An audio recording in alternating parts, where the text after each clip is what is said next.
Hello everyone, स्वागत है आप सभी का टारगेट व्हील के इस यूट्यूब चैनल पर। और आज हम पढ़ने वाले हैं ड्रोन टेक्नोलॉजी, जो अभी एक उभरती हुई टेक्नोलॉजी है। और इस टेक्नोलॉजी का यूज़ किस किस क्षेत्र में किया जा रहा है उसको हम डिटेल से यहाँ पे पढ़ेंगे। और यहाँ से आपका जो यूपीएससी का मेंस होता है वह देन जो स्टेट पीसीएस है और फिर बाकी जो आपके एग्जाम है एनडीएस सीडीएस वगैरह एंड टीचिंग के जो जितने भी एग्जाम्स हैं उन सब में यहाँ से क्वेश्चन आने के चांस हैं।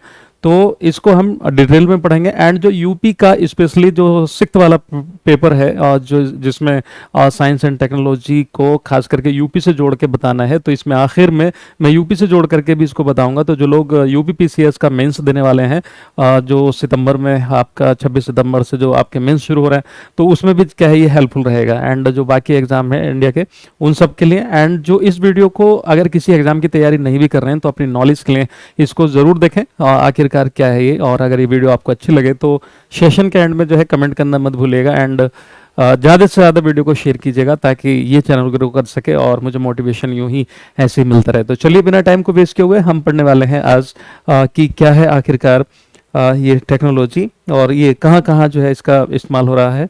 चलिए समझते हैं। तो जैसे कि आप ये ड्रोन देख रहे हैं, तो ड्रोन टेक्नोलॉजी क्या चीज़ है, इंग्लिश और हिंदी में आप अच्छे से कायदे से समझ सकते हैं इनको। तो drone is an unmanned aerial vehicle, यानी इसमें कोई बैठा हुआ तो होगा नहीं। अनमैन्ड का मतलब होता है कि इसमें कोई पायलट टाइप का अंदर बैठा हुआ नहीं है, बाहर से जो है एक पायलट जैसा जो इसको कंट्रोल करेगा वो हो सकता है, या फिर ये किसी सॉफ्टवेयर पे बेस्ड जो है मतलब फंक्शनिंग करेगा। तो अनमैन्ड है ये, अनमैन्ड एरियल।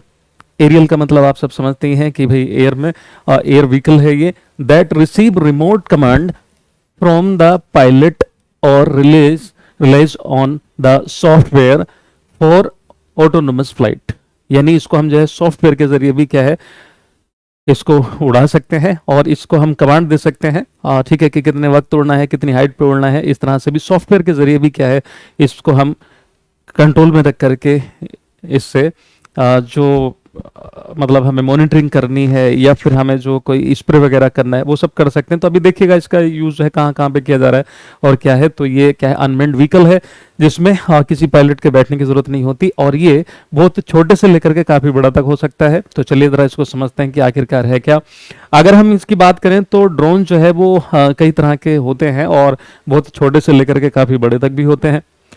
तो अगर हम इनके जो है क्लासिफिकेशन करें इनका, ठीक है, और जो है वजन के आधार पे करें, यानी हम भार के हिसाब से अगर हम इसका क्लासिफिकेशन करें तो इनको जो है कई मतलब टाइप में डिवाइड किया गया है। तो एक होते हैं हमारे जो होते हैं नैनो ड्रोन। नैनो ड्रोन नाम से ही जाहिर हो रहा है नैनो, तो यहाँ पे नैनो का मतलब ये नहीं है कि वो नैनो पार्टिकल मतलब नैनो लेवल का होगा, कहने का मतलब ये बहुत ही छोटा सा ये होता है। तो इसका जो वजन है, इसका जो भार है 250 ग्राम से कम या उसके बराबर होता है, यानी या तो 250 ग्राम या उससे कम होगा, बहुत ही छोटा होता है। और इससे कुछ टारगेट को अचीव किया जा सकता है इसके जरिए भी, तो इसका भी एक अपना महत्व है। देन जो इससे थोड़े से बड़े होते हैं उनको हम क्या बोलते हैं, तो ऐसे वो ड्रोन जो इससे थोड़ा सा जिनका साइज बड़ा होता है वो कहलाते हैं आपके माइक्रो ड्रोन। क्या कहलाते हैं, माइक्रो ड्रोन। तो दूसरा जो टाइप है इनका वो माइक्रो ड्रोन होते हैं और इनका जो वजन है 250 ग्राम से लेकर के, देखिए 250 ग्राम तक तो वही था माइक्रो, 251 ग्राम कह लो या 250 से ही शुरुआत कर लीजिए, ये 2 किलोग्राम के आसपास के हो सकते हैं, 2 किलोग्राम से कम या उसके बराबर तक हो सकते हैं। तो इनको हम बोलते हैं क्या, माइक्रो, क्योंकि थोड़ा सा ये बड़े होते हैं। जैसे नैनो लेवल की कोई चीज़ होती है तो वो 10⁻⁹ मीटर जैसे हम दिखाते हैं, फिर मैक्रो 10⁻⁶, तो उसका साइज बड़ा होता है। तो मतलब ये है कि मैक्रो का बड़ा है थोड़ा सा किससे, माइक्रो से। तो इनका जो वजन है वो 250 ग्राम से लेकर के 2 किलोग्राम तक का हो सकता है, ठीक है, याद रखिएगा। अब इनसे जो थोड़े से और बड़े होंगे उनको हम क्या बोलते हैं, उनको हम बोलते हैं स्मॉल ड्रोन। क्या बोलते हैं, स्मॉल ड्रोन बोलते हैं, यानी छोटा ड्रोन बोलते हैं। तो तीसरे टाइप के जो ड्रोन है वो छोटे ड्रोन कहलाते हैं और इनका जो वजन है वो 2 किलोग्राम से लेकर के 25 किलोग्राम तक का ये ड्रोन हो सकता है। 2 किलोग्राम से लेकर के 25 किलोग्राम तक का ये ड्रोन हो सकता है, जैसे कि आप यहाँ पर देख रहे हैं। अब इनका यूज कैसे करेंगे, कहाँ पर होगा, किस फील्ड में करेंगे, वो अभी हम 1 बाय 1 पढ़ते हुए चलेंगे। और इस टेक्नोलॉजी के बारे में हमें सबको समझना चाहिए कि इसके क्या फायदे हैं और क्या नुकसानात हैं। देन क्या है, मीडियम ड्रोन, जो मध्यम ड्रोन होता है वो कितना, इनका जो वजन होता है 225 किलोग्राम से लेकर के 150 किलोग्राम तक का होता है। 25 किलोग्राम से लेकर के 150 किलोग्राम तक का यानी 1.5 कुंटल तक का ड्रोन हो सकता है।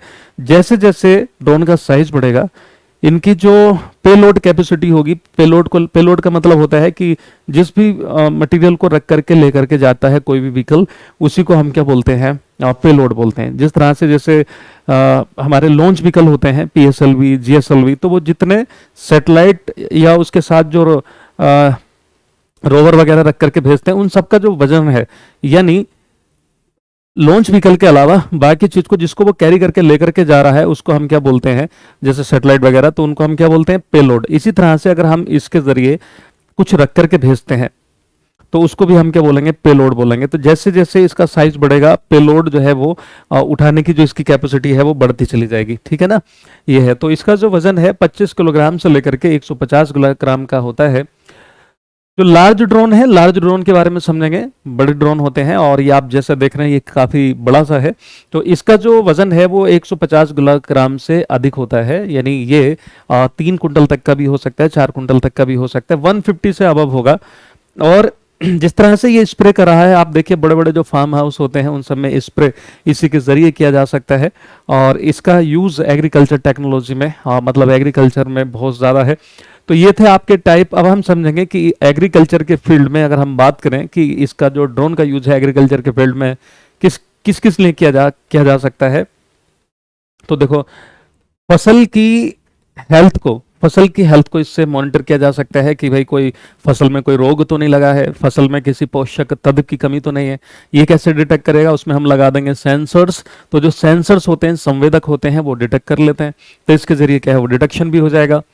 देन उसके अलावा अगर हम बात करें तो जो केमिकल होते हैं, और ठीक है, केमिकल का अगर ओवर यूज वगैरह है तो इसके जरिए अगर हम छिड़काव करेंगे तो कम जो है यूज होगा केमिकल का। तो जो ओवर, जैसे मान लो मैनुअली स्प्रे करते हैं तो कहीं ज्यादा कहीं कम हो जाता है, और ये यूनिफॉर्मली क्या है, स्प्रे कर देगा। तो जो ओवर टाइप का जो केमिकल का यूज होता था, इसके जरिए कम होगा एग्रीकल्चर में अगर हम बात करें तो। देन क्या है, जो क्रॉप स्प्रेइंग है, इसके क्रॉप स्प्रेइंग भी कर सकते हैं, ठीक है।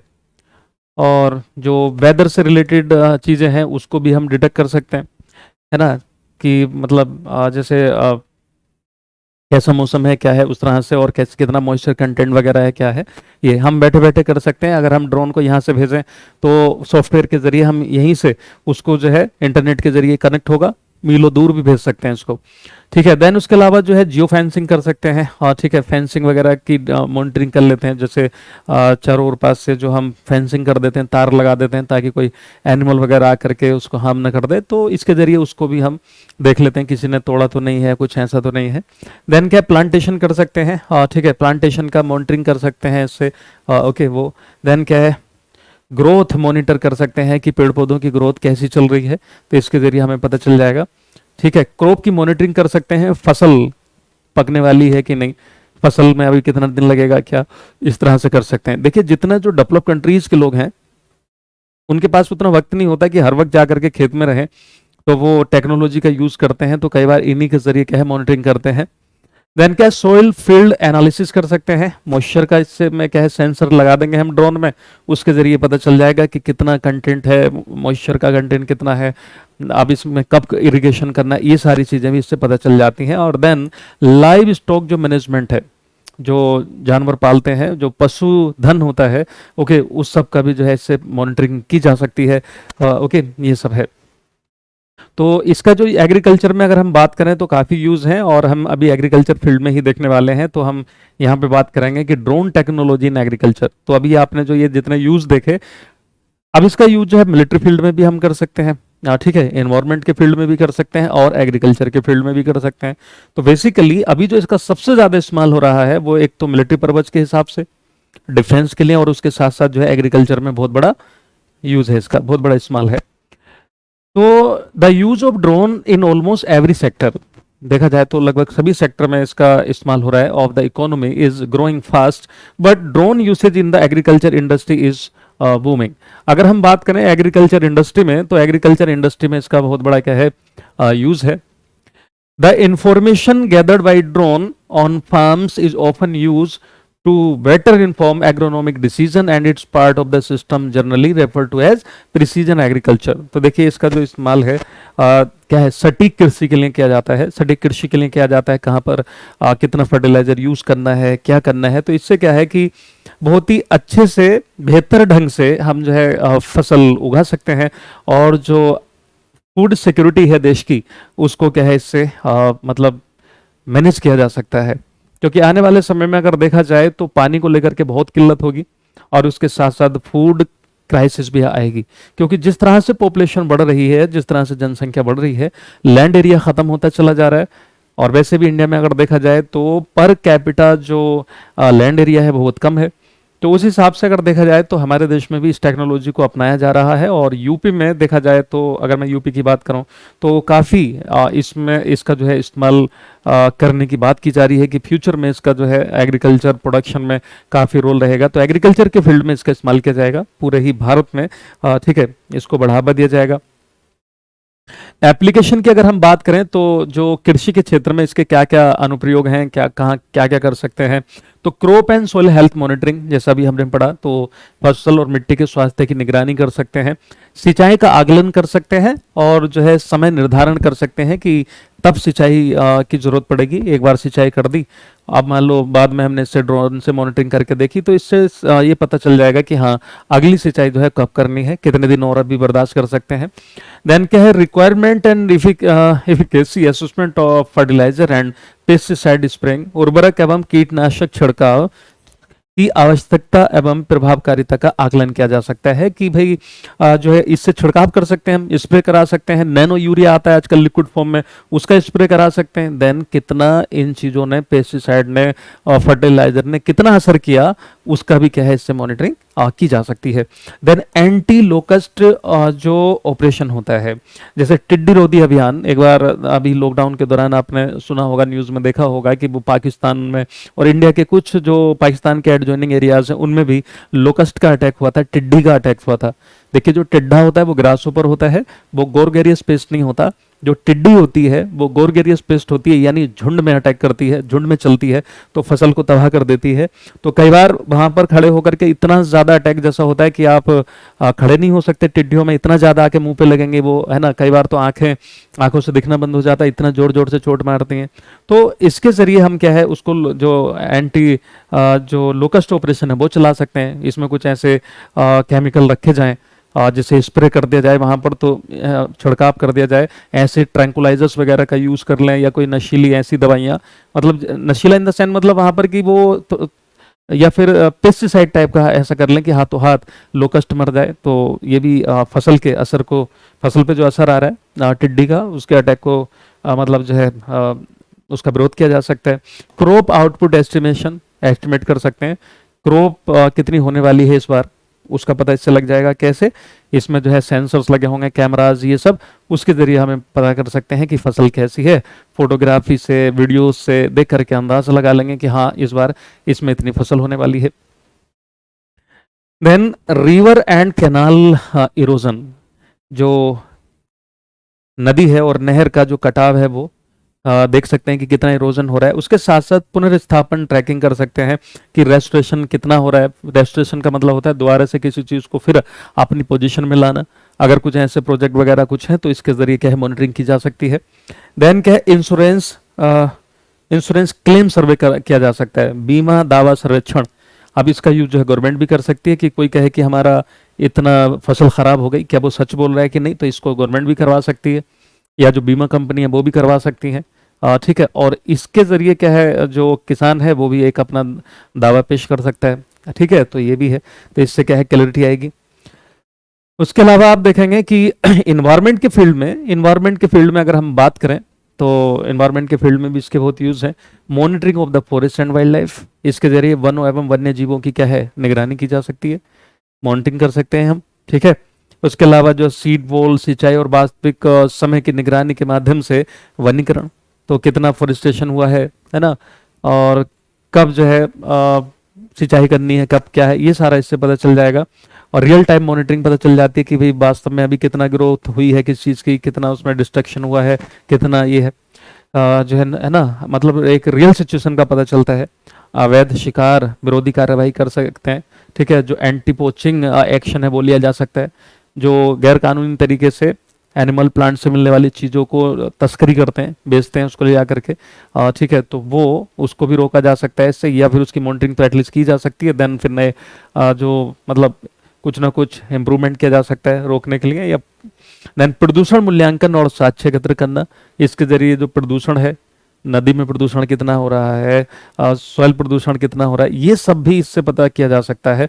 तो इसके बहुत बड़ा मतलब देखा जाए तो एप्लीकेशन है किसके फील्ड में, इन्वायरमेंट के फील्ड में। इसके अलावा इसका यूज डिफेंस में किया जा सकता है। जो सॉफ्ट अटैक टाइप के हैं वो किए जा सकते हैं, छोटे टारगेट को लेकर के अटैक किया जा सकता है, सस्ते में टारगेट जो है पूरा किया जा सकता है अटैक करके एक्चुअली।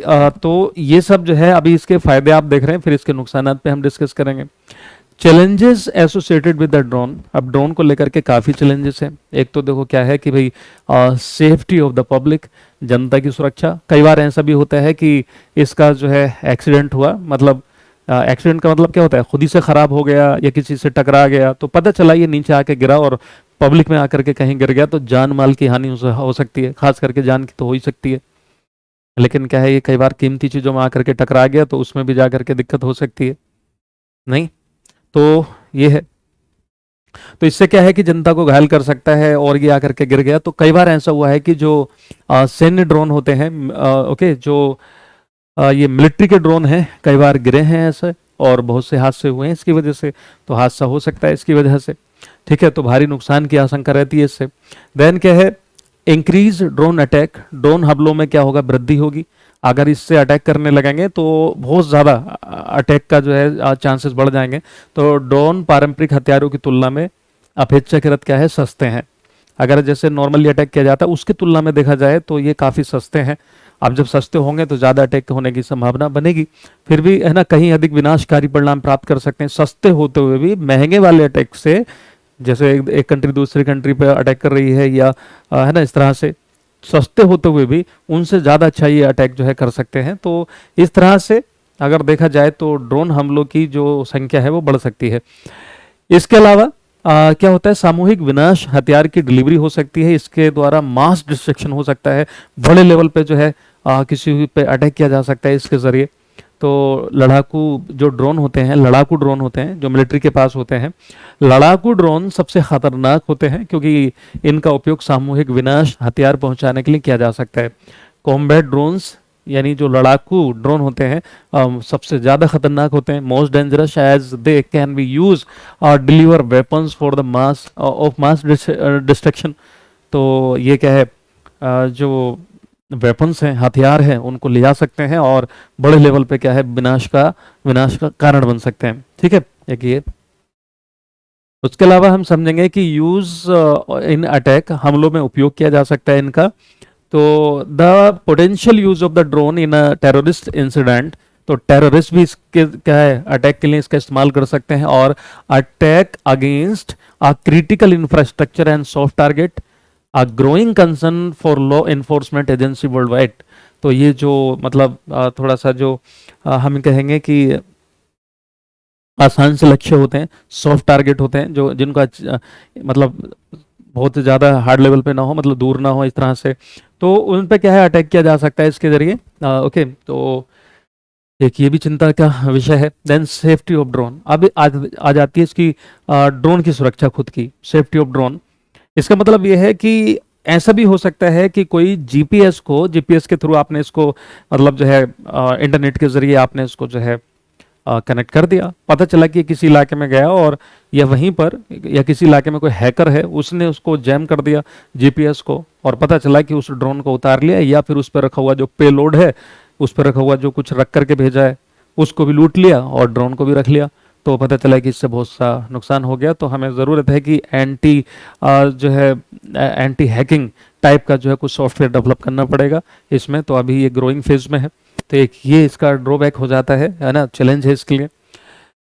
देन अब आता है भारतीय कृषि में ड्रोन को अपनाने के लिए। अगर हम भारतीय कृषि में ड्रोन को अपनाने की बात करें तो अगर देखा जाए तो 10 से 12 लाख रुपए के आसपास एक ड्रोन की कीमत होती है, जिसका यूज एग्रीकल्चर में किया जाता है, स्प्रे करने के लिए, फसल की मॉनिटरिंग के लिए, नैनो यूरिया वगैरह के छिड़काव के लिए जो है इसकी ज़रूरत पड़ती है, तो उसके लिए 10 से 12 लाख रुपए का खर्च आता है। और एक नॉर्मल से किसान के लिए देखा जाए तो 10 से 12 लाख रुपए काफ़ी एक बड़ा अमाउंट हो जाता है। अगर उसके पास 10 से 12 लाख रुपए होंगे तो ड्रोन से अच्छा है कि वो अपना ट्रैक्टर और उसका साजो सामान जो होता है, जो एसेसरीज होती हैं, उनको खरीदेगा। तो एक ये भी है। तो 10-12 लाख रुपए खर्च करना अपने आप में एक बड़ा चैलेंज हो जाता है। तो हर कोई जो है इसे एक सामान्य किसान वहन नहीं कर पाएगा। देखिए यहाँ पे लिखा है कि इसे एक जो है सामान्य किसान जो है वो वहन नहीं कर पाएगा, एक ये दिक्कत है। अब हम बात करते हैं कि advancement in Uttar Pradesh in drone technology. अभी ड्रोन से रिलेटेड आपने चीज़ें पढ़ी, अब हम यहाँ पर ये उनके लिए मैं बता रहा हूँ जो यूपी से जोड़ करके आप बताएंगे, खास करके जो यूपी पीसीएस देने वाले स्टूडेंट हैं और जो अभी मेंस देने वाले हैं, तो उनके लिए ज़रूरी है, हो सकता है ये आपसे पूछे। तो ड्रोन तकनीक में उत्तर प्रदेश में क्या है, मतलब क्या प्रगति हुई है वो समझेंगे। तो the use of drone will significantly improve the ease of farming in Uttar Pradesh. Government is making concerted efforts for multifaceted use of drone technology. Right from the spraying of the fertilizer, तो इसका use जो है वो UP में काफ़ी मतलब हो रहा है। और इसमें इसका इस्तेमाल जो है किस लिए करेंगे, जो फर्टिलाइजर्स हैं उनका क्या करने के लिए, स्प्रे करने के लिए, to monitoring development and welfare project. और इसके ज़रिए क्या है, जो डेवलपमेंटल प्रोजेक्ट चल रहे हैं उसका भी क्या है मॉनिटरिंग कर सकते हैं। और जो वेलफेयर टाइप के जो प्रोजेक्ट होते हैं, ठीक है, उनका भी जो कल्याण परियोजनाएं होती हैं उनकी भी क्या है मॉनिटरिंग इसके जरिए की जाएगी। मान लो कहीं नहर बन रही है, कहीं पर रोड का कंस्ट्रक्शन चल रहा है ना, कैनाल बनाई जा रही है, तो वो क्या प्रॉपर तरीके से वहाँ पे काम चल रहा है या सुनो, है ना, तो वो सब का जो है इससे पता लगाया जा सकता है। बीच बीच में मॉनिटरिंग है ना रेगुलर बेसिस पे की जा सकती है, पीरियडिकली, तो वो सब। देन अभी क्या हुआ था यूपी में, और ठीक है 300 फार्मर को, ठीक है, जो डेमोस्ट्रेशन दिखाया था कि भाई कैसे मतलब जो है ये स्प्रे करेगा।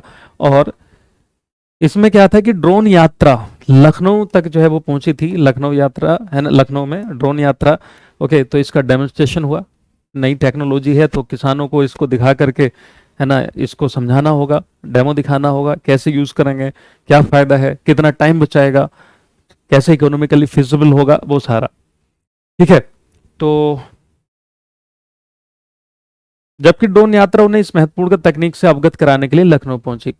अब हम बात करेंगे कि there is a huge scope of the use of the multiple application in drone farming in Uttar Pradesh which is leader in the paddy. देखिए धान के खेत है ना,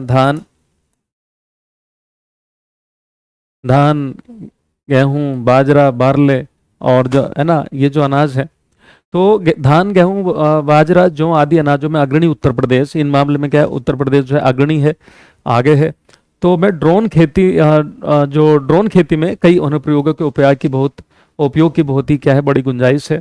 और वैसे भी यूपी में अगर देखा जाए तो सबसे ज़्यादा पॉपुलेशन है, पॉपुलेशन बेस पे देखा जाए तो सबसे बड़ा राज्य है, सबसे बड़ा स्टेट है Uttar Pradesh among all the state of the India. तो अगर उसमें देखें तो भाई जो फूड सिक्योरिटी है, फूड के लिए है ना, क्रॉप प्रोडक्शन में इसका इस्तेमाल किया जा सकेगा।